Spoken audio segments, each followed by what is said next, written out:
There are multiple places you can go to learn about different types of screening tools, but today we're going to talk about two in particular. The first one we're going to chat about is the systematic screening for behavior disorders, and this recently just yielded a second edition that also has a paper pencil version as well as an online version. And many people refer to this as like the gold standard of systematic screening. And while I'm not going to go into all the details of this today, I'd like to give you the big ideas on how this is used. This is a multiple gating system, and in brief, what teachers do is following all the guidelines that are provided in this screening packet as it comes to you. You are looking for kids that have either internalizing or externalizing behavior patterns. So to support this, teachers begin by having descriptions which are provided as to what it means to have internalizing issues or what it means to have externalizing issues. And it gives you a definition, examples, and non-examples. And one of the first tasks is to sort all kids in your class, because a screening means we're screening all kids, including those on an IEP. So then they sort their kids in their class into two groups, and then they rank order kids from most like to least like those dimensions. So the kid with a number one rating under internalizing would be the kid that most closely approximate those behaviors described for internalizing. And then the first 3 students on the shy side and the first 3 students on the more boisterous side pass through that first gate. And the teacher fills out additional information on just those 6 kids. Now, there is some flexibility with this tool, so you have the opportunity if there's another student that you really think should pass through that first gate, there's an opportunity to do that. And then you fill out extra information on just those kids. And we encourage people to do these in regularly scheduled faculty meetings at those 3 time points. Now, at these meetings, one of the things that they'll fill out is the critical events index, and that's capturing behavioral earthquakes, things we would never want to collect baseline data on, because even a score of 1 is cause for concern there.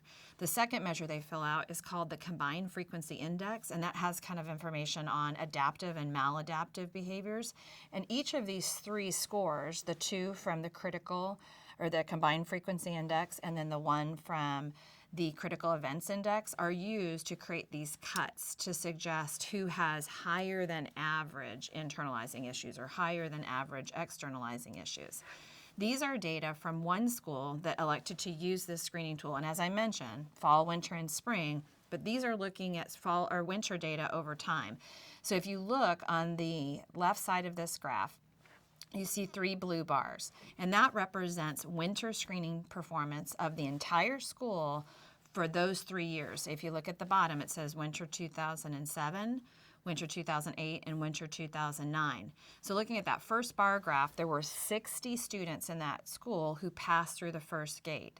And of those 60 students, there were 13 who had higher than average externalizing behaviors. And that represents 6% approximately of the entire school.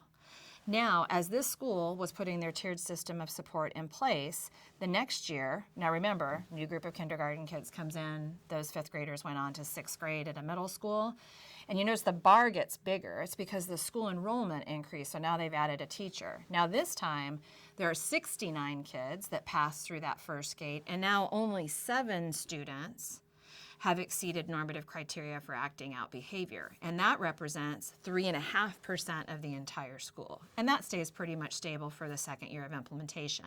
And normally you would expect these types of results to occur after 2 years of implementation. If you look at the other side of the graph, that shows the same time frame, but for internalizing issues. So if you look at those data, again, there were 60 kids that passed through the first grade on the internalizing side, and that represented 8.9%. So almost 9% of the entire school had higher than average internalizing issues. The following year, again, school size increased, and now we've got 6.5%. And by the third year of implementation, we've got less than 3% of kids that are really struggling with internalizing issues. And when you look at this, I'd like you to think about the transparency that this creates for being able to look for kids who might need more than Tier 1 efforts. So now, rather than it being a crapshoot as to who needs what, if I am somebody that's providing support to those students, I don't have to walk to teachers' classrooms and say, do you have anybody that needs any support? Do you have anybody that needs any support? Now I can look at these data. So like here in 2009, you see the number 6. That means there's 6 kids in that school that have higher than average internalizing issues. And the idea behind this is, as a teacher, if I'm getting this information about kids in my class, then I can use it to shape my instruction. For example, I might find that I've got some kids that are really, school, either they're shy, they're a little social withdrawn, school's challenging to be there.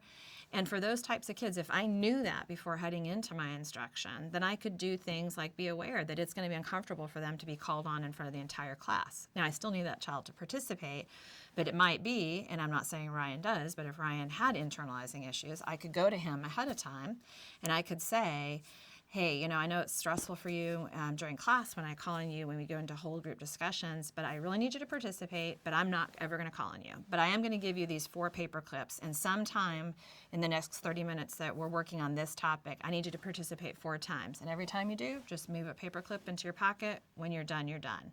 And you're totally welcome to say more if you want to. So this information I can use to shape my instruction while I'm teaching everybody, and I can use it to connect kids to supports.